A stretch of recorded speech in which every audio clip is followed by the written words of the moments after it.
Hello everyone, I'm Nancy Burnham. I'd like to tell you about a 1997 nanotechnology paper called How Does a Tip Tap? It was written when I was in Lausanne in collaboration with my colleagues there, as well as we are fortunate to have visitors from Lancaster and Oxford. The paper's been very successful. It's been downloaded over 700 times from the nanotechnology website, and Google Scholar gives it nearly 300 citations. The context for this paper is that in atomic force microscopy, intermittent contact mode, or tapping mode, had been presented a few years before, and I just wasn't understanding the behavior, particularly when you do a dynamic force curve, which is when you stop imaging and you bring the tip towards the sample and then away from the sample, all while oscillating the tip in at large amplitude. So we decided to see what we could learn from the simulation. We used a rheological model here on the left for both the cantilever and the interaction of the tip with the sample. And for that interaction, we used previously published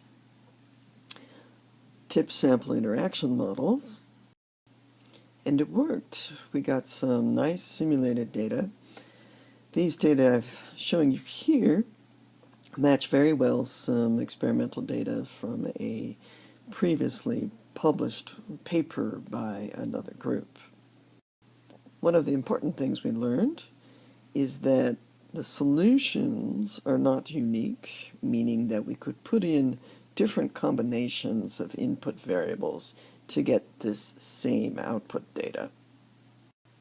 But in fact, that's no surprise. If you look at the governing equation, it has lots of variables in it.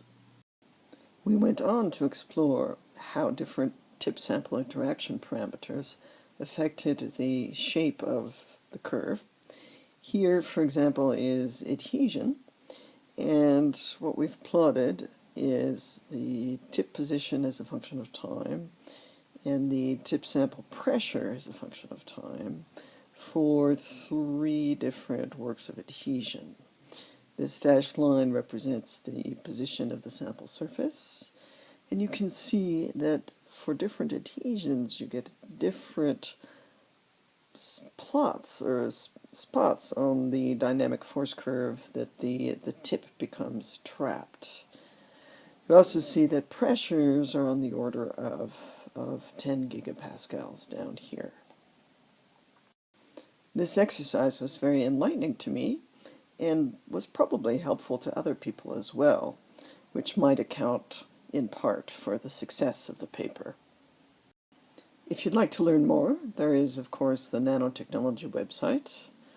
I have a citation list on Google Scholar.